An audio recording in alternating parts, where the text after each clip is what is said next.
al audio, mucho audio.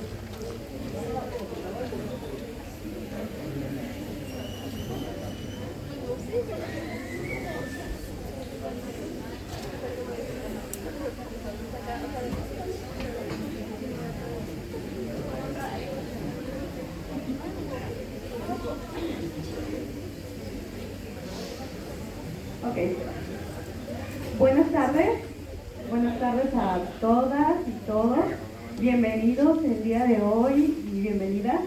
El día de hoy tenemos una conferencia muy importante ahora sí que para todos y todas, ¿no? Esta información es de suma importancia.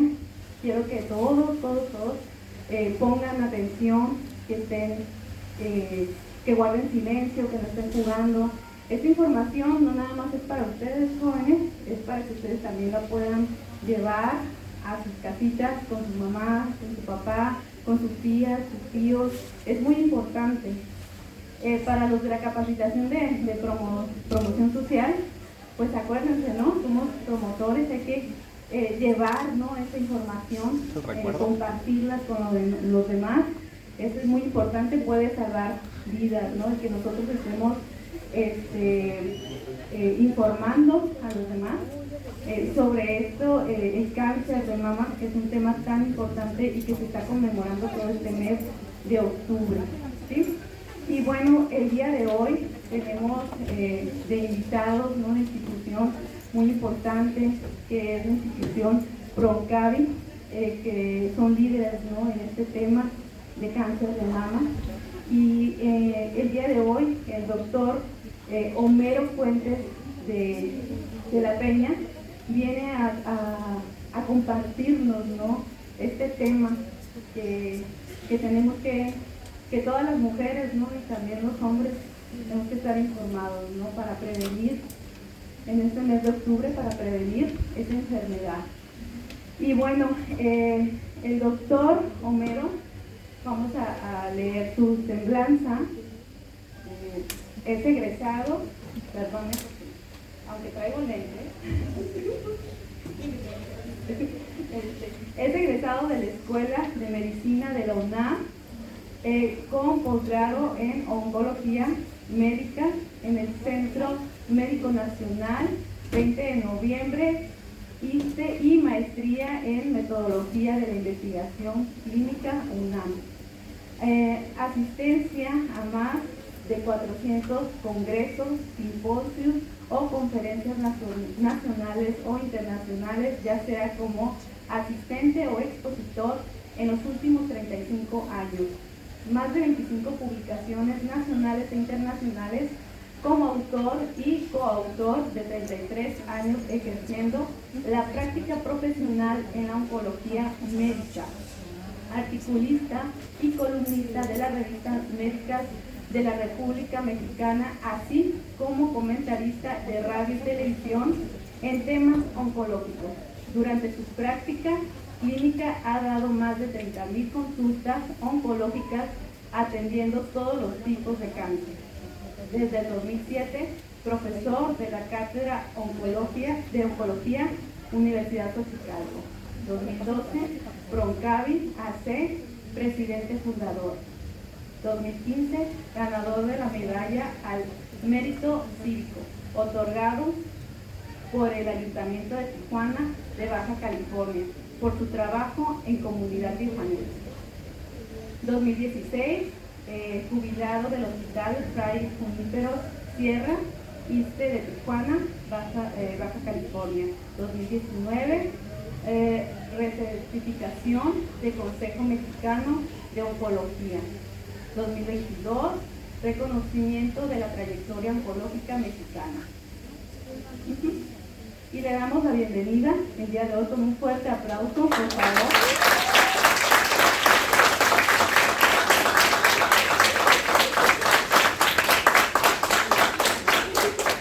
Bueno, antes de que pase el doctor, yo les quiero agradecer que estén aquí. Y como dijo Edith, es muy importante que esta información ustedes la puedan replicar, porque usualmente se piensa que el cáncer de mama es un problema de mujeres, pero no. no tiene género, es un problema que puede afectar también a los hombres y que puede afectar cada vez a personas más jóvenes. Entonces, les vamos a pedir al final que se lleven unos materiales que tenemos porque ustedes nos van a ayudar a convencer a mujeres mayores de 40 años a que se hagan la mamografía. Esa es su tarea saliendo de aquí. Entonces, bueno, sin más, va a empezar el doctor. Primero queremos que vean este video.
Ok, muy buenas tardes.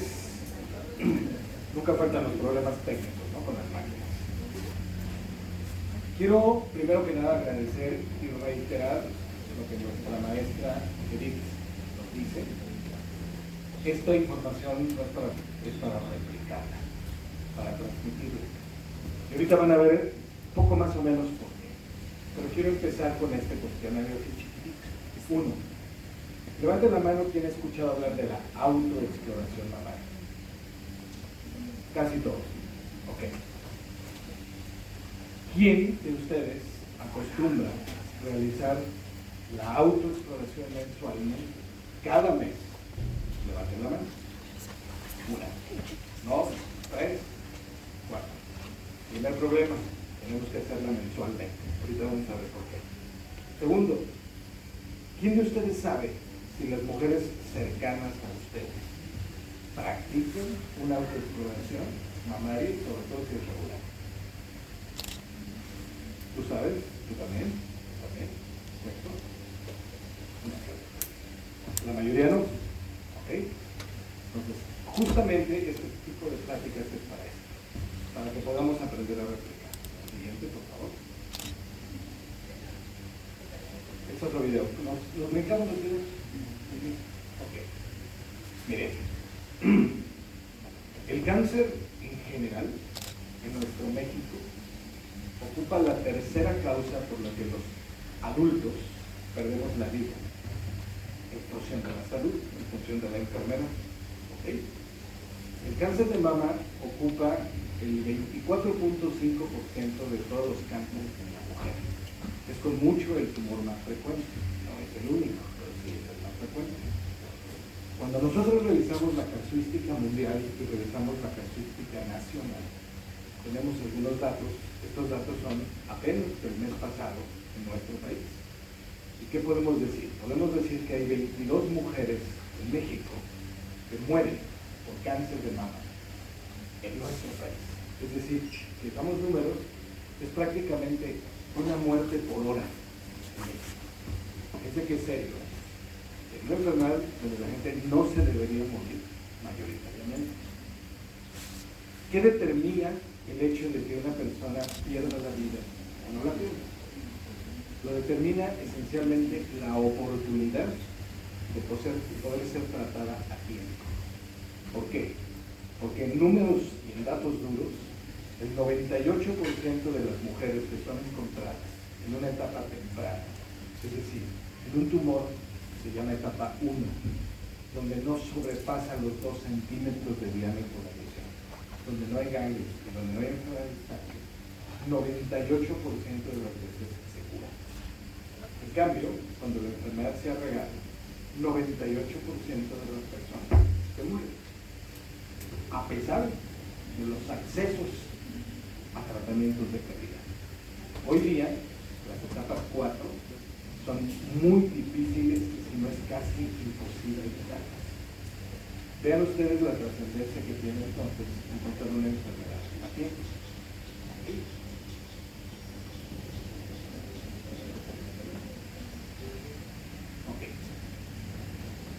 Una de cada 8 mujeres en nuestro país va a tener cáncer de mama a lo largo de su vida. Y hay más de 8, ¿verdad? Una de cada 8. Esas son las estimaciones reales de nuestro país, fecha septiembre 2023. En México se presentan alrededor de 30,000 casos cada año. Esto es una enfermedad muy frecuente. En los Estados Unidos y en general en los países anglosajones, el cáncer de mama se presenta como enfermedad promedio a los 62 años. Por razones que todavía no tenemos totalmente claras, en México esto sucede 10 años antes. El promedio de edad es de 52 años. Y esto es un promedio. Yo puedo decirles que en la práctica profesional que ejerzo, como ya escucharon hace más de 30 años, yo veo mujeres de 30, de 25, de 22, de 18 años con cáncer de mama. Es una situación cada vez más frecuente. Casi puedo decirles que cada quincena, al menos, veo una mujer menor de 30 años con cáncer de mama. Es una situación seria. Es una situación que se presenta invariablemente en nuestro medio. No sabemos bien a bien todas las causas por las razones por las que se presentan en México en etapas más tempranas, pero es una realidad. Cuando vemos un problema y hacemos una proyección y vemos nuestro sistema de salud con todas sus deficiencias, y nos damos cuenta que estamos ante una panorámica en donde nosotros podemos cambiar el destino de este evento, es cuando uno se tiene que poner a pensar qué tanto puedo hacer o qué tanto debiera yo hacer para cambiar. Los 32 estados de la República Mexicana están censados, y en donde sabemos más o menos cuál es la incidencia en cada uno de ellos. Baja California está entre los primeros lugares de incidencia y de muerte en el país. Es decir, tenemos un problema palpable y real. Lo siguiente, por favor.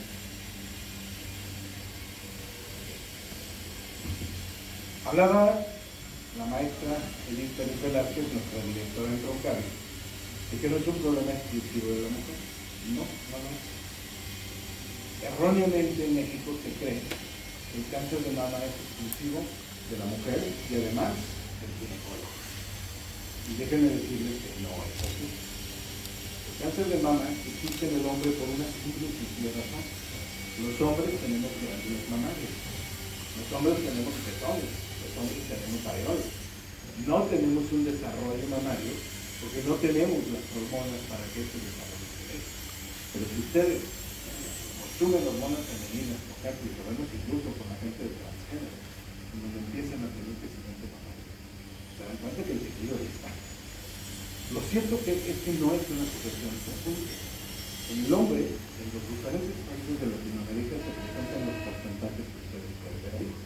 En México, el porcentaje más o menos es de 1.8% según estas estimaciones. Hay otras estimaciones que dicen que es del 0.5, que es el 1, en fin.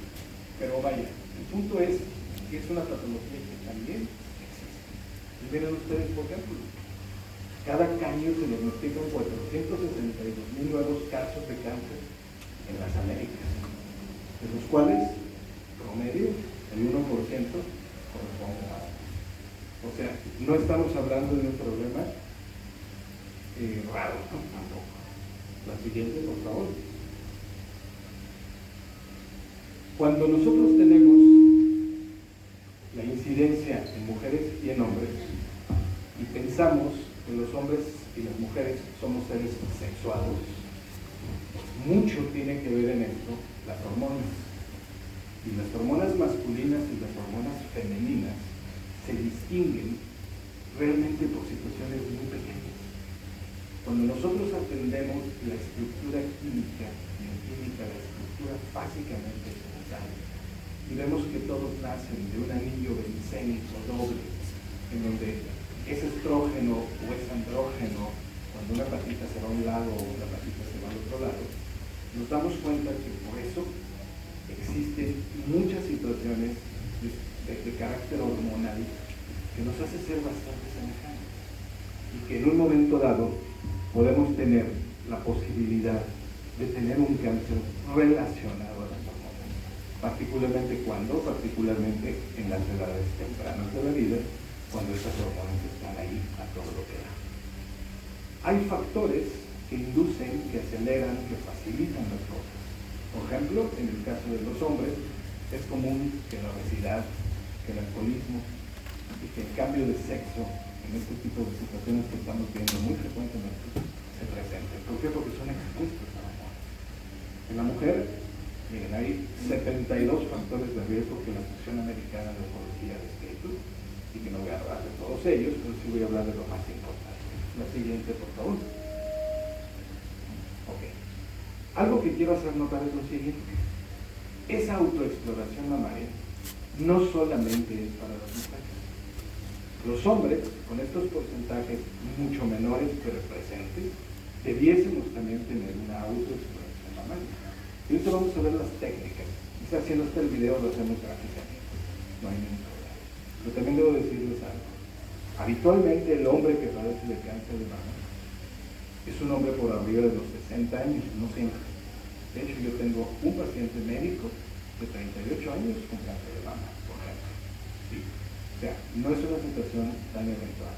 Lo que sí es cierto es que por razones esencialmente de carácter hormonal, habitualmente el curso clínico y la agresividad del cáncer mamario en el hombre es mayor. Sí, la siguiente, por favor. Factores de riesgo. Ya les decía yo que hay descritos 72 factores de riesgo como tal. Hay algunos que son técnicamente complejos, hay algunos que son muy sencillos. Y esto que está aquí se llama modelos de Gale. El modelo de Gale está descrito desde los años 80. Es un modelo donde nos enmarca y donde nos divide a las personas que pueden tener un riesgo alto, medio o bajo. Y ahí entran el factor, por ejemplo, de la edad. La edad más común de presentación de cáncer de mama, ya dijimos que en México son los 52 años como promedio, es precisamente después de los 50 años. No quiere decir que no se presente en otras edades, simplemente es un factor de riesgo mayor. Hablar de la menarca es hablar de la fecha en que se inicia la menstruación. Entre más temprano empiece la regla y entre más tardía sea la menopausia, o sea, el cese de la menstruación, propiamente dicho, mayor es el riesgo. ¿Por qué? Porque esto está muy asociado a los tipos de cáncer hormonales. Y ahorita voy a eso.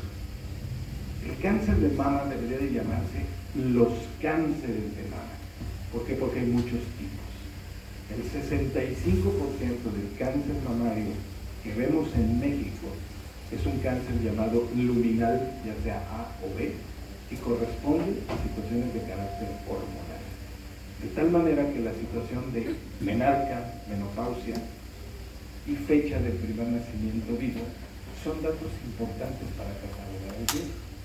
Se dice que todas aquellas mujeres que no han tenido un bebé antes de los 30 años o que no lo tuvieron, tienen un factor de riesgo adicional para padecer cáncer de mama en el futuro. De la misma manera, la historia familiar. Es más fácil tener un cáncer de mama si mi mamá, si mis tías, si mis abuelas tuvieron cáncer de mama, particularmente por la vía materna. Pero ojo, muchísima gente cree que el cáncer de mama es una enfermedad genética o hereditaria. Eso es absolutamente falso. ¿Hay un factor de riesgo? Sí. Se estima que el factor genético o la predisposición genética existe entre un 5 y un 10% de las personas que padecen de cáncer de mama. Si vemos la estadística a la inversa, nos vamos a dar cuenta de algo muy simple. 90 o 95% no tienen una relación genética. O sea, no necesito tener un factor hereditario o genético, que no es lo mismo la genética que la herencia, para poder desarrollar un cáncer de mama. Los aspectos raciales son importantes. Hay grupos étnicos, en particular anglosajones, que son personas que tienen un riesgo mucho mayor que otros grupos étnicos, por ejemplo, las pacientes o las personas de Oriente.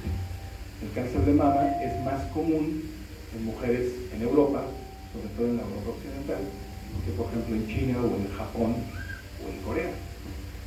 Sin embargo, también se presenta en esos grupos, simplemente es un factor adicional. Y algo muy importante son las biopsias mamarias previas. ¿Qué sucedía antiguamente?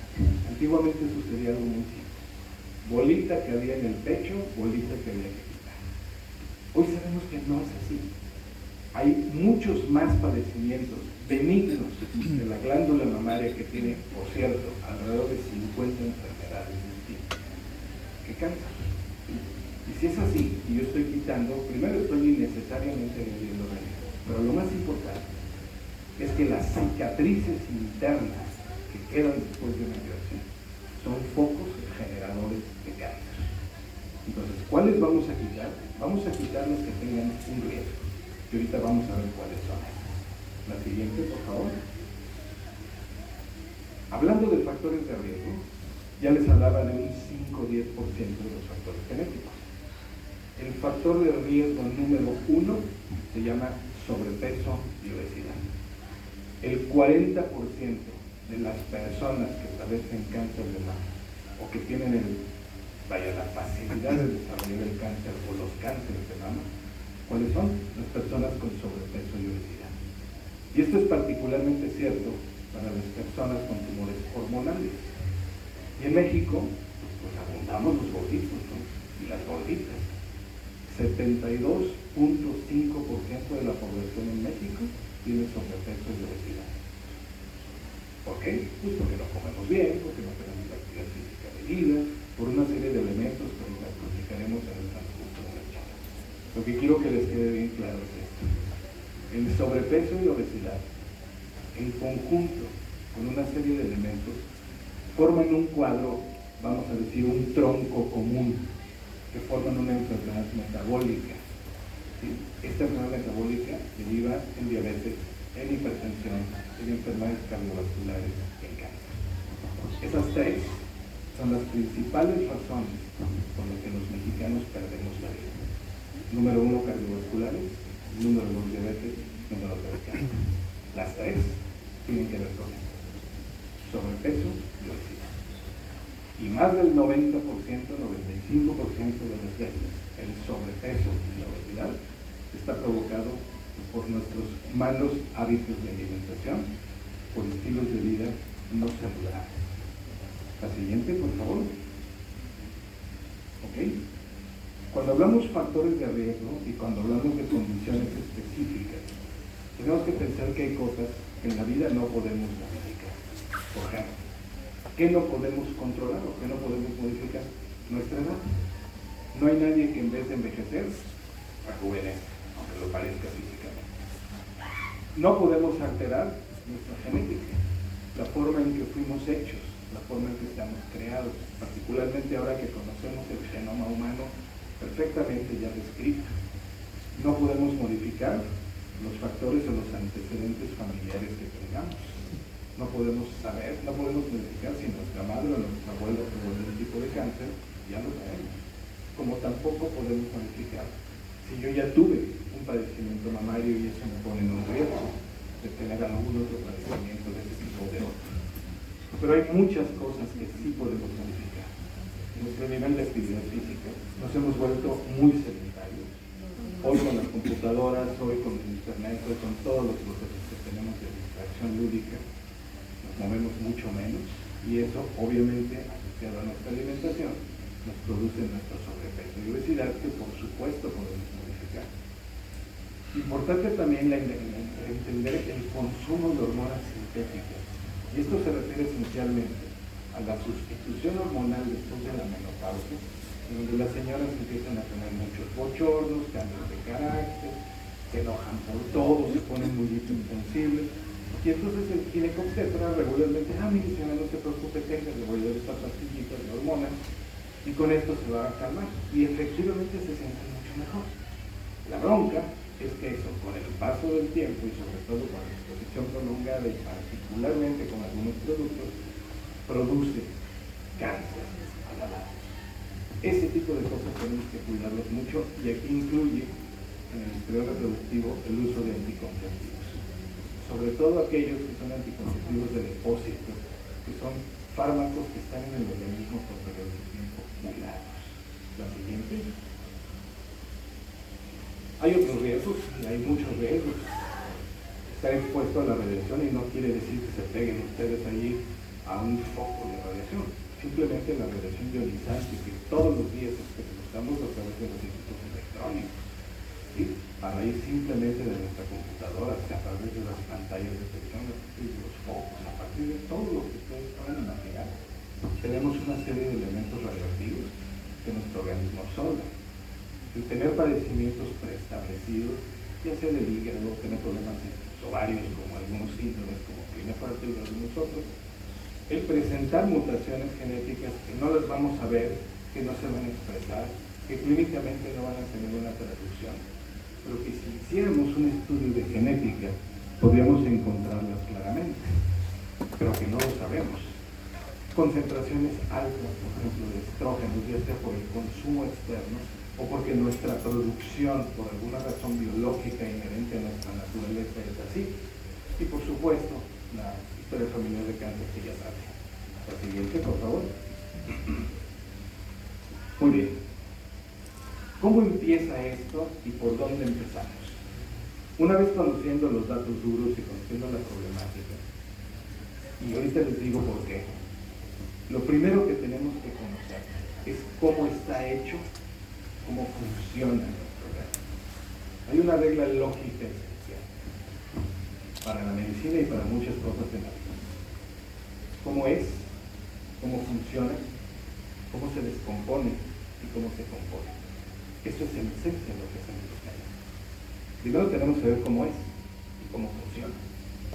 Y tenemos que tener presente que la glándula mamaria que ustedes ven expresada en esta imagen, bueno, primero que nada, tiene lobulillos, que son pequeños cojinetes, que varían en número más o menos entre 8 y 12, que hacen cuerpo con la axila, en donde hay tejido mamario que se extiende a la axila y que se llama cola de Spencer.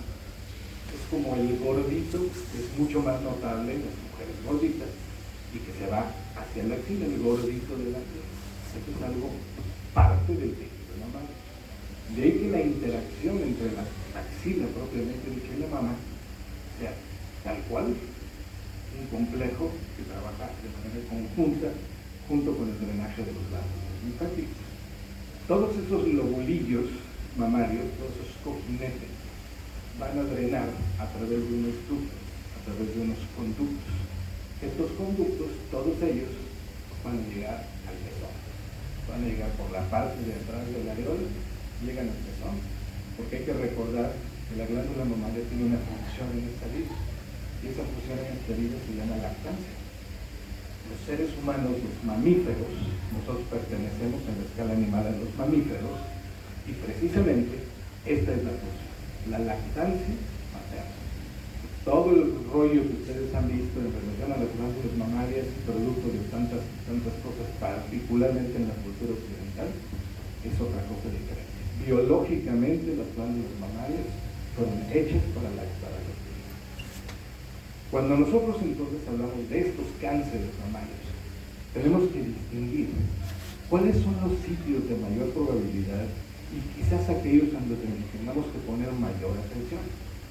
Y justamente dividimos a la glándula mamaria en 4 cuadrantes con 2 líneas imaginarias, una horizontal y una vertical, que atraviesan el pezón y la areola, y que nos hablan entonces de un de un cuadrante superior externo, un cuadrante inferior externo, un cuadrante inferior interno y un cuadrante superior interno. Todos estos 4 cuadrantes guardan cierta cantidad de ductos y cierta cantidad de globulitos, pero la mayoría de los mismos se encuentran en el cuadrante superior externo, en conjunto con la axila. No es sorprendente que la mayoría de los tumores de cáncer mamario se localicen, por cierto, entonces, en el cuadrante superior externo. ¿Por qué? Porque el 50% del contenido anatómico se encuentra ahí. No significa que no haya otros espacios, significa que hay una mayoría. También no es raro, ya que la mayoría de los cánceres surgen de estos conductos. Se localizan en el área del pezón y de la areola. Por eso cuando terminamos la autoexploración mamaria, normalmente lo que hay que hacer es apretar un poquito la zona del pezón, exprimirla, digamos, básicamente, para ver si no hay sangradito, si no hay leche, si no hay líquido, si no hay algo. Por eso es muy importante conocer primero la anatomía. La siguiente, por favor. Okay. No sé si lo tenemos gráficamente, pero se los quiero decir. Yo creo que estas infografías, esta información está ampliamente distribuida por el mundo y todos sabemos que es un procedimiento que nos va a llevar muy poco tiempo, pero que la clave de hacerlo es hacerlo con regularidad y hacerlo de manera correcta. Bien. En esencia son estos pasos, que lo resumo en 2: observar y tocar. ¿Qué vamos a observar? Con los brazos abajo, con los brazos en la cintura, con los brazos detrás de la cabeza. Nos vamos a mostrar frente al espejo. ¿Y qué vamos a ver? Si las mamas son simétricas, nunca son, o casi nunca son, igualitas. Normalmente una mama es un poquito más grande que la otra. Pero no pasa, vaya, cuando nosotros vemos que esta diferencia no estaba y ahora sí está, y hay una diferencia de tamaño, pues algo está mal. Tenemos que ver el pezón, si está en el lugar de siempre, si no se ha jalado hacia un lado o hacia el otro, si no hay un hundimiento o si no hay una protrusión, si no hay un cambio de coloración en la piel, por ejemplo, que son datos que nos pueden dar, o incluso visualmente una textura que parezca diferente al resto del tejido mamario que estamos observando. Y esos movimientos los vamos a hacer de manera primero pasiva y después activa.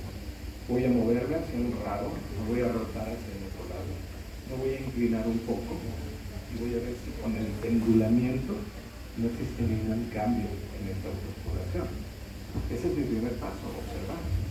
Mi segundo paso es tocar. Y la forma de tocar también es algo muy sencillo desde el punto de vista técnico. Vamos a utilizar estos 3 dedos, o bien estos 2 dedos, y lo que voy a hacer es hacerlo de manera organizada. Con mi mano derecha voy a tocar mi mama izquierda. ¿Sí? ¿Qué es lo que tengo que hacer? Levantar mi brazo, ponerlo detrás de mi cabeza y tocar. Y lo puedo hacer sentado o lo puedo hacer recostado, particularmente cuando existe una mama. Ok. Lo puedo hacer recostado. Si yo voy a tocar, por ejemplo, mi glándula mamaria, voy a tratar de ser ordenado.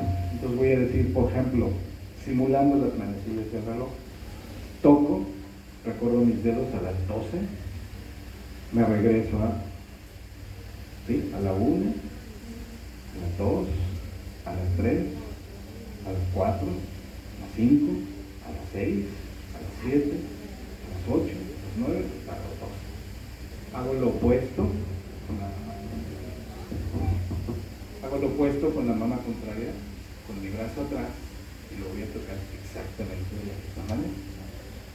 Si no tengo una mama muy abultada, si no tengo más allá de una copa C, por ejemplo, y puedo hacerlo, que voy a hacerlo, lo puedo hacer parado. Pero si mi mama es muy grande, muy péndula o muy flácida, lo que tengo que hacer es recostarme, poner un cojinete en la parte de la espalda que me permita que mi músculo pectoral levante un poco y que lo que yo pueda tocar, lo toque con mucha más claridad. Nadie mejor que yo mismo, o yo mismo, podamos tocar la intensidad con lo que se vaya a hacer. No es acariciar, pero tampoco es amayurar, ¿sí? Lo tengo que hacer con una fuerza suficiente para poder tocar y percibir. ¿Qué pasa con las personas que lo hacen regularmente mes a mes? ¿Saben qué? Es muy fácil. Conocemos nuestro tejido mamario a la perfección y después nos vamos a dar cuenta que nuestro tejido mamario es diferente antes de menstruar, cuando estoy menstruando y después de menstruar, en el caso obviamente de las mujeres, ¿sí? Entonces voy a adivinar esos cambios, voy a conocer mi organismo y me va a ser muy sencillo poder hacer un diagnóstico de algo que está mal, que no necesariamente es un cáncer, pero algo que está y no estaba, algo que no estaba el mes pasado. Fíjense, esta es la clave y la diferencia que hacen todas las mujeres jóvenes antes de la mamografía de los 40 años. Y ahí les va. Cuando sacamos los números y vemos estas preguntas que les hice al principio, ¿cuántas mujeres en México se hacen la autoexploración mamaria mensualmente como un hábito? Poco más o menos 16-17%. Fíjense el porcentaje. ¿Qué porcentaje de las europeas hace esto? 89%. Resultados: la detección temprana del cáncer de mama es infinitamente superior en las mujeres en Europa que en las mujeres en América y en México. Esa es la única diferencia. No hay que hacer estudios especiales, no hay que descubrir el uso médico. Y obviamente ya les dije, el diagnóstico temprano se asocia con una supervivencia mucho mayor que una persona que tiene un tumor más avanzado. Ok. ¿Sí? Le voy a pasar un momento el micrófono a la maestra, Edith. Gracias. Bueno, el espacio del mes en el que se tiene que hacer la autoexploración es 7 días antes de la regla o 7 días después de la regla. Si se la hacen en otro espacio de tiempo, no funciona. Los hombres tienen que elegir un día al mes y el mismo día cada mes, por ejemplo, la fecha de su cumpleaños, si cumplen años el 25, bueno, todos los 25 de cada mes se van a hacer la autoexploración.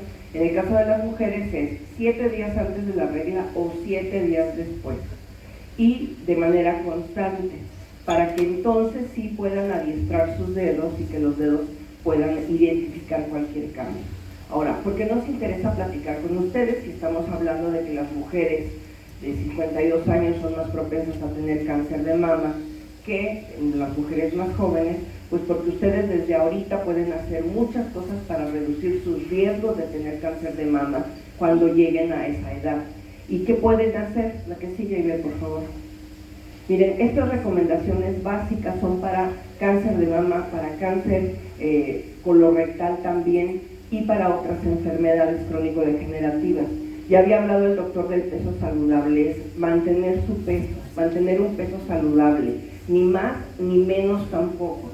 5 porciones de frutas y vegetales todos los días, crudos, sobre todo vegetales, granos integrales en vez de procesados, limitar el consumo de carnes rojas. No quiere decir que no puedan comer carne, sí pueden comer, pero 1 o 2 veces por semana, y la porción va a ser del tamaño de su puño.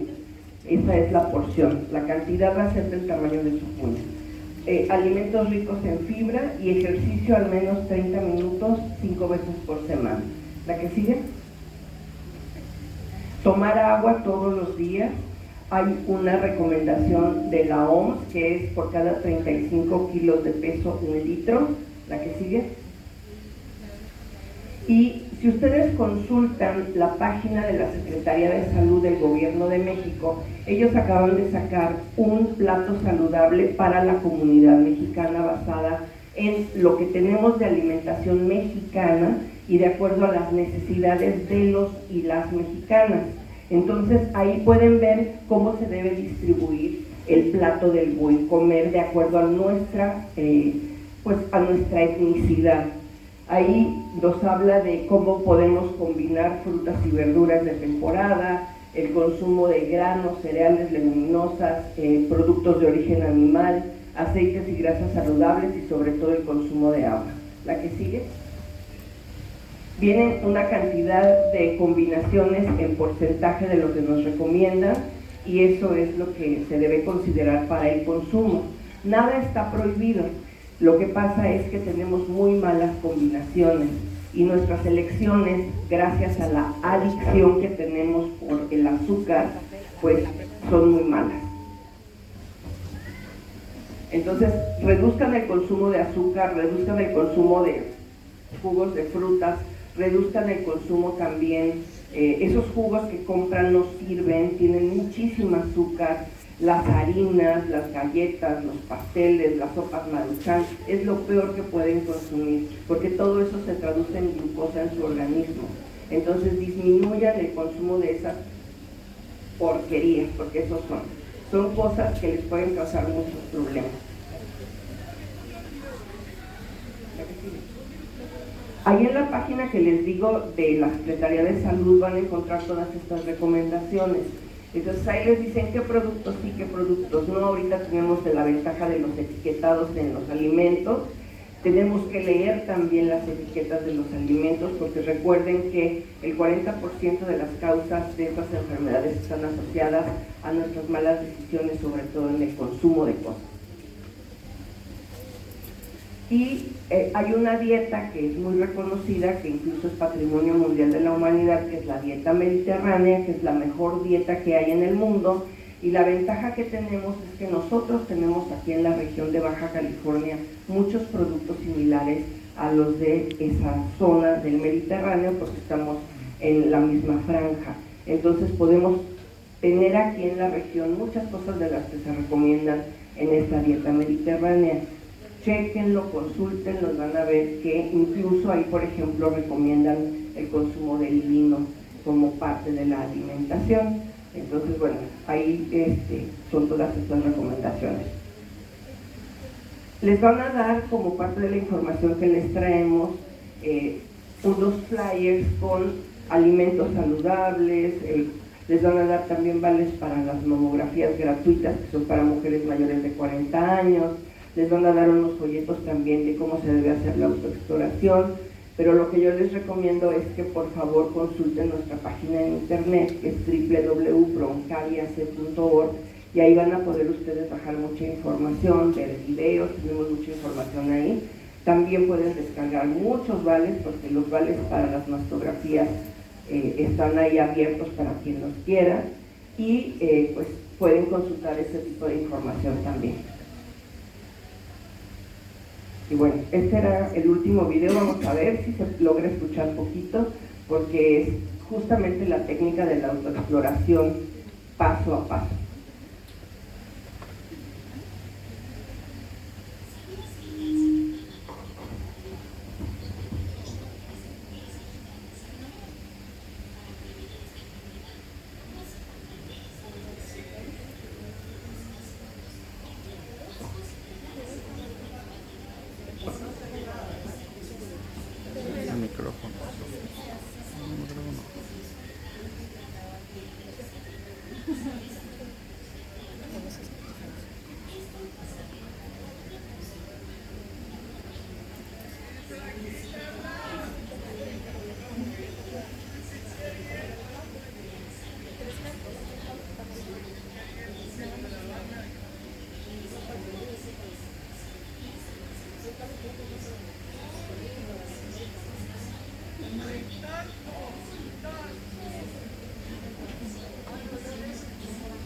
Pues bueno, creo que por demás no se escucha bien.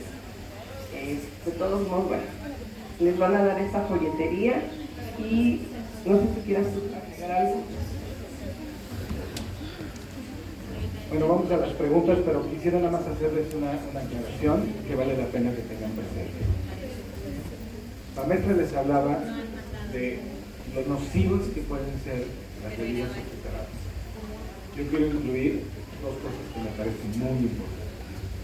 En México, el primer consumidor de todas negras, cuyo nombre todos conocen, que empieza con C y termina con A. ¿Sí? Somos el país campeón del mundo en el consumo de esta bebida.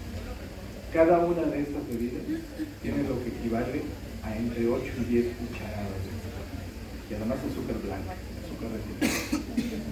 Y yo sé también que el vino, y estoy hablando del vino tinto, el vino blanco, el vino rosado, no es precisamente la más popular de las bebidas, particularmente con los jóvenes. Somos más de cerveza. ¿Sí? Y déjenme decirles que hay un consumo en la dieta mediterránea que es saludable, siempre y cuando no excedamos las cantidades, porque entonces pasa exactamente el fenómeno de Ash. Hay que entender una cosa, una diferencia muy clara. No es lo mismo un fermentado que un destilado. Un fermentado es aquel producto que se genera por la fermentación natural de las levaduras, y eso hace que la cerveza o el vino puedan ser saludables. El destilado entra en un proceso específico con la adición de alcohol etílico, y esto estoy hablando de todos los brandy, los tequilas, los mezcales, los whiskies, etc. Eso es muy diferente. O sea, el consumo de alcohol de origen fermentado, y hablando específicamente de vino y cerveza, es saludable. ¿Y cuál es la tasa internacional aceptable? En la mujer, no más allá de una copa de tamaño regular al día, y en el hombre, no más allá de 2. Y cerveza, igual. Tenemos muy poco tiempo para preguntas, pero estamos a la orden, adelante. Sí, te escuchamos. Sí.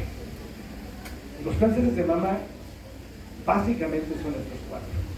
Los que están ligados a hormonas que constituyen el 75%.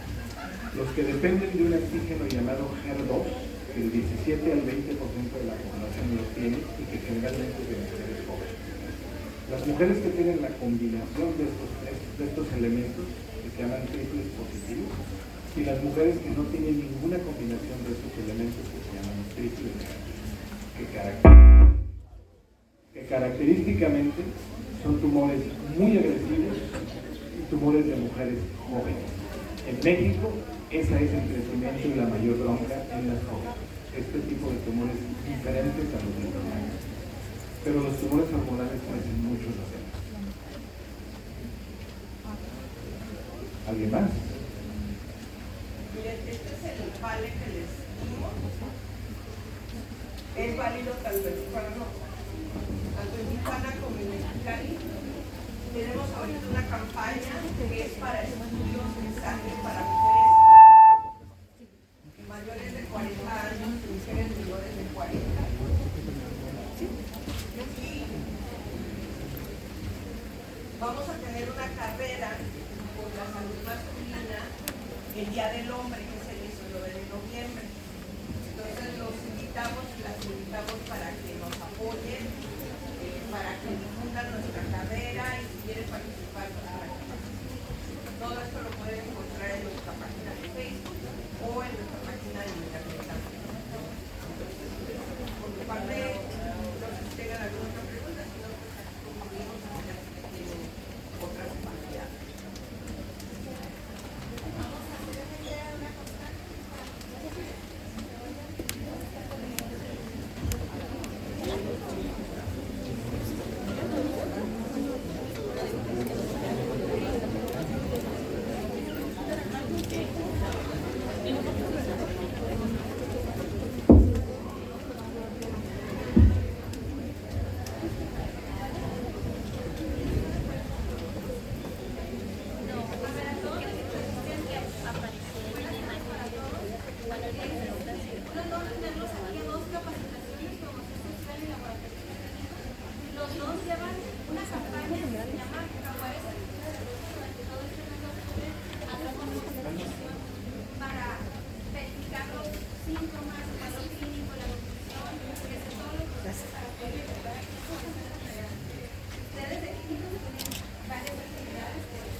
profesionales van a presentar el módulo de información, de educación, los esfuerzos formativos. Entonces se dan cuenta de la importancia que es que desde estas edades participemos para poder afrontar, ¿sí?, en un futuro a lo mejor esta incidencia técnica, ¿sí? Vean la importancia que tiene, vean que tenemos a nuestro alrededor dispositivos de grupos de los que pueden ser vulnerables, ¿sí? Ok, entonces agradecemos mucho a esta asociación, doctor, a través de promoción social que nos hizo esta invitación. La Preparatoria Federal Lázaro Cárdenas hace una extensa constancia aquí a nuestro participante, que es el doctor Homero Fuentes de la Peña. Nos gustaría mucho que esta plática se diera a las maestras de la preparatoria, que fuera una plática muy nutrida. Entonces esperamos contactar porque ahorita que estábamos escuchando nos pareció que era importante para todo el personal que elaboramos aquí. Estamos contando con ustedes.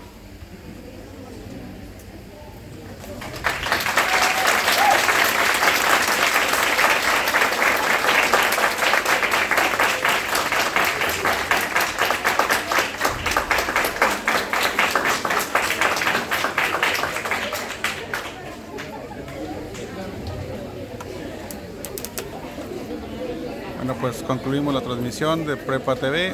Muchas gracias, buen día.